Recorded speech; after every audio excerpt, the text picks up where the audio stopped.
Morning बच्चों। आज मैं आप लोग के सामने क्लास 10th के फिजिक्स चैप्टर 1 प्रकाश का परावर्तन पार्ट 2 लेकर आया हूँ। ठीक है, तो आगे हम लोग अब देखेंगे कि वास्तविक प्रतिबिंब तथा आभासी प्रतिबिंब में क्या अंतर है, और ये जो है हम लोग बारी बारी से देखते चलेंगे। इसमें से जो है आप लोग को ऑब्जेक्टिव क्वेश्चन के रूप में भी आ सकता है। ठीक है, तो इसमें देखा जाए कि वास्तविक प्रतिबिंब में पहले देखते हैं तो क्या कह रहा है कि यह किरणों के वास्तविक कटान से बनता है। वास्तविक प्रतिबिंब जो है किरणों के वास्तविक कटान से बनता है। दूसरा पॉइंट क्या कह रहा है कि यह वास्तविक प्रतिबिंब जो है, यह प्रतिबिंब जो है हमेशा उल्टा होता है। हमेशा कैसा बनता है तो उल्टा बनता है। तीसरा पॉइंट क्या कह रहा है कि इस प्रतिबिंब को पर्दा पर उतारा जा सकता है। इस प्रतिबिंब को पर्दे पर उतारा जा सकता है। और अगला क्या कह रहा है कि यह दर्पण के सामने बनता है, दर्पण के ठीक सामने बनता है। ठीक है, अब चलते हैं हम लोग ये जो है क्या है कि आभासी प्रतिबिंब। आभासी प्रतिबिंब में हम लोग देखते हैं कि आभासी प्रतिबिंब में क्या कह रहा है कि यह किरणों के काल्पनिक कटान से बनता है। यह किरणों के काल्पनिक कटान से बनता है। ठीक है, अगला है कि यह प्रतिबिंब हमेशा सीधा होता है। यह क्या होता है, यह प्रतिबिंब हमेशा सीधा बनता है। अगला है इस प्रतिबिंब को पर्दे पर उतारा नहीं जा सकता है। इस प्रतिबिंब को अर्थात आभासी प्रतिबिंब को पर्दे पर उतारा नहीं जा सकता है। और जो है चौथा पॉइंट है कि यह दर्पण के पीछे बनता है। क्वेश्चन 1 नंबर में पूछ सकता है ऑब्जेक्टिव क्वेश्चन में कि दर्पण के पीछे कौन सा प्रतिबिंब बनता है, तो आप लोग को याद रखना है कि आभासी प्रतिबिंब जो है दर्पण के पीछे बनता है। ठीक है, चलते हैं अगले पॉइंट पे। तो हमारा नेक्स्ट पॉइंट क्या कह रहा है कि समतल दर्पण द्वारा बने प्रतिबिंब की विशेषताएं। समतल दर्पण द्वारा बने प्रतिबिंब की क्या विशेषताएं हैं। तो फर्स्ट में क्या कह रहा है कि यह प्रतिबिंब काल्पनिक होता है। यह प्रतिबिंब क्या होता है, काल्पनिक होता है, अर्थात इसे पर्दे पर उतारा नहीं जा सकता है। ठीक है, समतल दर्पण द्वारा बना प्रतिबिंब कैसा होता है, काल्पनिक, और इसे पर्दे पर उतारा नहीं जा सकता है। दूसरा क्या कह रहा है कि यह जो है प्रतिबिंब हमेशा क्या होता है, सीधा होता है। कैसा होता है तो सीधा होता है। अगला है कि यह वस्तु के समान आकार का होता है। वस्तु की ये जो है समान आकार का होता है। ठीक है, अगला है कि जितना बड़ा वस्तु रहेगा उतना ही बड़ा जो अगर दिखा रहा है प्रतिबिंब, ठीक है, तो वह जो है निश्चित ही तौर पे समतल दर्पण होगा। नेक्स्ट पॉइंट है कि समतल दर्पण का एक और विशेषता है कि समतल दर्पण प्रतिबिंब जो है समतल दर्पण के उतना ही पीछे बनता है जितना वस्तु समतल दर्पण के सामने रखी होती है। ठीक है, अर्थात मान लिया जाए कि समतल दर्पण है तो उसका मतलब कि प्रतिबिंब हम लोग कहाँ देख सकते हैं, तो उतना ही पीछे होता है जितना वस्तु समतल दर्पण के सामने रखेंगे उतना ही पीछे उसमें बनेगा। ठीक है, अगला है यह पार्श्व विपरिवर्तन को दर्शाता है। यह पार्श्व विपरिवर्तन को दिखाता है। पार्श्व विपरिवर्तन क्या है इसे हम लोग आगे देखते हैं। तो देखिए प्रतिबिंब का विपरिवर्तन एवं पार्श्व विपरिवर्तन, ठीक है, इसे जो है आगे देखते हैं। विपरिवर्तन, विपरिवर्तन यानी इन्वर्जन। इन्वर्जन जो है यह क्या है, तो यह वह घटना है जिसके कारण किसी वस्तु का प्रतिबिंब हॉरिजेंटली यानी क्षैतिज रूप के परितः चारों ओर, परितः मतलब चारों ओर 180 डिग्री के कोण पर घूम जाती है। फलस्वरूप उस वस्तु का ऊपरी भाग का प्रतिबिंब नीचे और नीचे वाला भाग जो है ऊपर दिखलाई पड़ता है, तो उसे विपरिवर्तन कहते हैं। नीचे वाला भाग ऊपर और ऊपर वाला भाग नीचे का हो जाता है, तो इसे विपरिवर्तन है ना, इन्वर्जन कहा जाता है। यहाँ पर आप जो है एग्जाम्पल देख सकते हैं, एक उदाहरण आप लोग को दिया गया है ये। ठीक है, यहाँ पर देखिए, यहाँ पर क्षैतिज रूप से कैसे 180 डिग्री जब यह मुड़ गया है ना अपने परितः, तो सीधा ये प्रतिबिंब जो है कैसा दिखाई पड़ रहा है, उल्टा दिखाई पड़ रहा है। ठीक है, अब चलते हैं आगे। प्रतिबिंब का विपरिवर्तन अभी हमने देखा।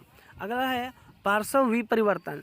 पार्श्व विपरिवर्तन क्या है, तो लैटरल इन्वर्जन, वह घटना जिसके कारण किसी वस्तु का प्रतिबिंब उदग्र रूप के परितः 180 डिग्री पर घूम जाता है। फलस्वरूप उसका दायां भाग बायां और बायां भाग दायां दिखाई पड़ता है, तो उसे पार्श्व विपरिवर्तन कहते हैं। ठीक है, यहाँ पर एक उदाहरण से आप समझ सकते हैं कि यहाँ पर देखिए 180 डिग्री या परितः यानी मुड़ गई, मुड़ने के बाद जो है यह कुछ इस रूप से दिखाई पड़ती है, तो इससे घटना को पार्श्व विपरिवर्तन कहते हैं। पार्श्व विपरिवर्तन वह है ना अगर क्वेश्चन में आ जाए तो हम लोग इसे लिख सकते हैं कि वह घटना जिसके कारण वस्तु का प्रतिबिंब अपने उदग्र अक्ष के चारों ओर 180 डिग्री के कोण पर घूम जाए और जिसके फलस्वरूप प्रतिबिंब का दायां भाग बायां एवं बायां भाग दायां दिखाई पड़ने लगे, तो उसे पार्श्व विपरिवर्तन कहते हैं। ठीक है, नेक्स्ट क्वेश्चन में चलते हैं। हम लोग अब डिस्कशन करने वाले हैं दर्पण। ठीक है, किसके बारे में? दर्पण, मिरर। ठीक है, तो क्या कर रहा है कि वह चिकनी और चमकीली सतह जो नियमित रूप से प्रकाश का परिवर्तन करता है, साथ ही जिसकी एक सतह रजतित होती है यानी सिल्वर्ड होती है, तो उसे दर्पण कहते हैं। अर्थात एक तरफ का भाग जो है, कम से कम एक तरफ का भाग जो है सिल्वर्ड होता है, वह जो है रंगा हुआ रहता है, जिससे कि प्रकाश जो है दर्पण पर जाने के बाद पड़ने पर रिफ्लेक्ट हो जाए। ना कि वो दर्पण अगर नहीं रंगा हुआ रहेगा तो क्या होगा, वह दर्पण से सीधा सीधा आगे निकल जाएगा। ठीक है, तो इस घटना को क्या बोलते हैं? इस घटना मतलब ये जो किस्म होती है, तो ये दर्पण उसी को बोलते हैं। ठीक है, दर्पण के टाइप्स ऑफ मिरर में देखते हैं हम लोग दर्पण। तो दर्पण में देखिए, दर्पण जो है मुख्य रूप से 3 प्रकार के होते हैं। दर्पण मुख्य रूप से 3 प्रकार के होते हैं। फर्स्ट है समतल दर्पण, दूसरा है गोलीय दर्पण और तीसरा है परवलयिक दर्पण। ठीक है, तो समतल दर्पण और परवलयिक दर्पण के बारे में हम लोग पढ़ने वाले हैं आगे।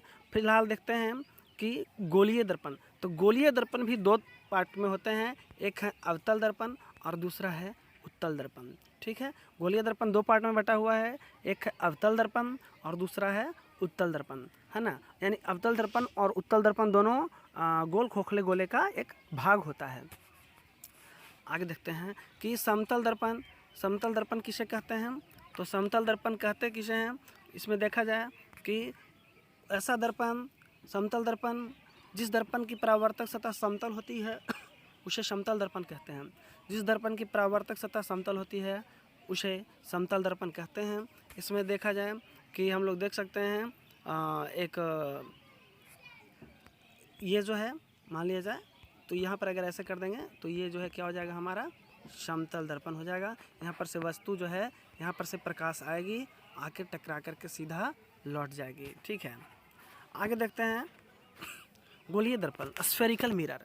तो जिस दर्पण की परावर्तक सतह किसी खोखले गोले का एक भाग होता है उसे गोलीय दर्पण कहते हैं। और पीछे हमने बताया था कि गोलीय दर्पण के 2 पार्ट होते हैं, एक है अवतल दर्पण, दूसरा है उत्तल दर्पण। तो उसका इमेज हम लोग यहाँ पर देख सकते हैं। आप लोग को देखिए यहाँ पर क्या है कि ये जो है दर्पण है एक, ठीक है, और ये दर्पण जो है इसमें यहाँ पर जो है क्या हुआ है, कलर किया हुआ है, सिल्वर्ड किया हुआ है, फलतः प्रकाश जो है क्या होती है, आर पार नहीं जा सकती है।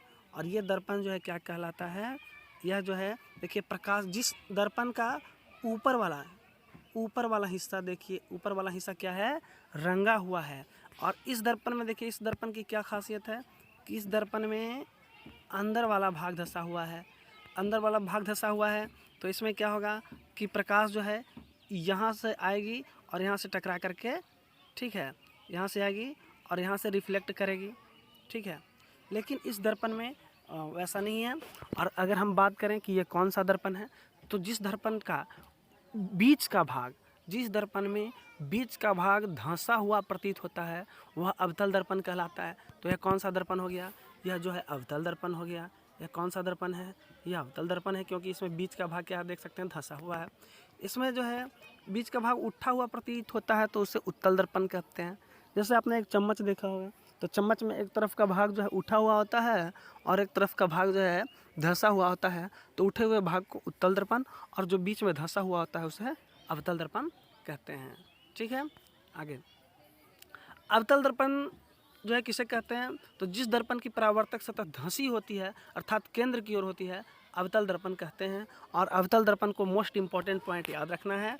मोस्ट इम्पॉर्टेंट पॉइंट क्या है कि अवतल दर्पण को अभिसारी दर्पण भी कहते हैं। अवतल दर्पण को अभिसारी दर्पण भी कहते हैं। 1 नंबर ऑब्जेक्टिव क्वेश्चन में ये क्वेश्चन आ सकता है। ठीक है, अगला है कि उत्तल दर्पण। ठीक है, उत्तल दर्पण जिसको इंग्लिश में बोलते हैं कॉन्वेक्स मिरर। तो जिस दर्पण की परावर्तक सतह उभरी होती है अर्थात केंद्र के विपरीत दिशा में होती है उसे उत्तल दर्पण कहते हैं। और उत्तल दर्पण जो है इसे अपसारी दर्पण भी कहते हैं, इसे अपसारी दर्पण भी कहते हैं। एक और पॉइंट रह गया है, देखा जाए कि कौन सा दर्पण, परवलयिक दर्पण। कौन सा दर्पण है? परवलयिक दर्पण। वह दर्पण जो पूर्णतः गोलीय नहीं होता है परवलयिक दर्पण कहलाता है। और परवलयिक दर्पण देखिए पूर्णतः गोल नहीं है, ठीक है। तो इस प्रकार के दर्पण को हम लोग बोलेंगे परवलयिक दर्पण, ठीक है।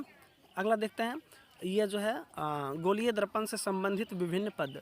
गोलीय दर्पण से संबंधित विभिन्न पद, different terms related with spherical mirror. तो वक्रता केंद्र यानी गोलीय दर्पण जिस खोखले गोले का एक भाग होता है उस गोले के केंद्र को दर्पण का वक्रता केंद्र कहते हैं। और इसे प्रायः सी से सूचित किया जाता है। अवतल दर्पण का वक्रता केंद्र दर्पण के सामने होता है, जबकि उत्तल दर्पण में दर्पण के पीछे होता है। तो यहाँ पर दर्पण के सामने होता है सी, वक्रता केंद्र सी, ठीक है, सूचित किया जाता है। अगला है कि ध्रुव, पोल, जिसे ध्रुव यानी इंग्लिश में बोला जाता है पोल। तो गोलीय दर्पण के ज्यामितीय केंद्र को दर्पण का ध्रुव कहते हैं। इसे प्रायः पी से सूचित किया जाता है। दूसरे शब्दों में कह सकते हैं कि दर्पण के सतह के मध्य बिंदु को ध्रुव कहा जाता है। इसमें देखिए ध्रुव कहाँ पर है, इसमें जो है देखा जाए ध्रुव, तो मान लिया जाए कि ये दर्पण है, ठीक है, ये दर्पण है, ये जो है प्रधान अक्ष है, तो यहाँ पर हमारा पोल हो जाएगा, ध्रुव हो जाएगा, ठीक है। अगला है मुख्य अक्ष, यानी दर्पण के ध्रुव और वक्रता केंद्र को मिलाने वाली रेखा को दर्पण का मुख्य अक्ष या प्रधान अक्ष कहते हैं। दर्पण के ध्रुव और वक्रता केंद्र को मिलाने वाली रेखा को दर्पण का मुख्य अक्ष या प्रधान अक्ष कहते हैं। तो यहाँ पर देखिए ये एक दर्पण है, तो दर्पण में ये जो है ध्रुव तो यहाँ पर था, तो क्या कह रहा है कि दर्पण के ध्रुव और वक्रता केंद्र सी यहाँ पर था, ठीक है। तो दोनों को जो मिलाने वाली रेखा होती है इसे ही मुख्य अक्ष या प्रधान अक्ष कहते हैं, ठीक है। नेक्स्ट पॉइंट क्या कह रहे हैं कि यहाँ पर देखा जाए डिस्कस किया हुआ है कि मुख्य अक्ष, देखिए यहाँ पर देख सकते हैं आप लोग, ये मुख्य अक्ष है, ये ध्रुव है, ये वक्रता केंद्र सी है, ठीक है। ये वक्रता त्रिज्या यहाँ से यहाँ तक की दूरी को बोलेंगे, यहाँ से यहाँ की दूरी को बोलेंगे वक्रता त्रिज्या, ठीक है। अगला है एम डैश, क्या है, एक छोटे द्वारक का अवतल दर्पण है। यहाँ पर भी देख सकते हैं एम डैश एक छोटे द्वारक का उत्तल दर्पण है। और जो है इसमें वक्रता त्रिज्या जो है, ये पॉइंट जो है वक्रता त्रिज्या हो जाएगी। और अगर पूरे पॉइंट की बात करें यहाँ से, तो एक्स और वाई जो है क्या है, दर्पण का प्रधान अक्ष या मुख्य अक्ष है, ठीक है। अगले पॉइंट में चलते हैं, ठीक है। तो दर्पण का द्वारक, aperture of mirror. Aperture of mirror क्या कर रहा है कि दर्पण की चौड़ाई दर्पण का द्वारक कहलाता है। दर्पण की चौड़ाई दर्पण का द्वारक कहलाता है, अर्थात जितना चौड़ा दर्पण है उसे ही दर्पण का द्वारक कहते हैं। दर्पण की चौड़ाई को दर्पण का द्वारक कहते हैं, ठीक है।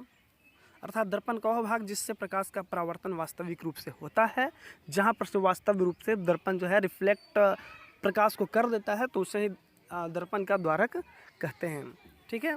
अगला है कि वक्रता त्रिज्या, रेडियस ऑफ कर्वेचर, यानी दर्पण जिस खोखले गोले का भाग होता है, दर्पण जिस खोखले गोले का भाग होता है उस गोले की त्रिज्या को दर्पण की वक्रता त्रिज्या कहते हैं, ठीक है। दूसरे शब्दों में दर्पण के ध्रुव एवं वक्रता केंद्र तक की दूरी को वक्रता त्रिज्या कहते हैं। इसे प्रायः आर से सूचित करते हैं। और सीपी को जो वक्रता त्रिज्या कहा जाता है। यहाँ पर देखिए, यहाँ पर ये जो है क्या कह रहा है, दर्पण जिस खोखले गोले का भाग होता है उस गोले की त्रिज्या को वक्रता त्रिज्या कहते हैं। अगर ये सी है, ठीक है, तो यहाँ से यहाँ तक की जो दूरी है, ठीक है, उसे ही वक्रता त्रिज्या आर कहते हैं, ठीक है।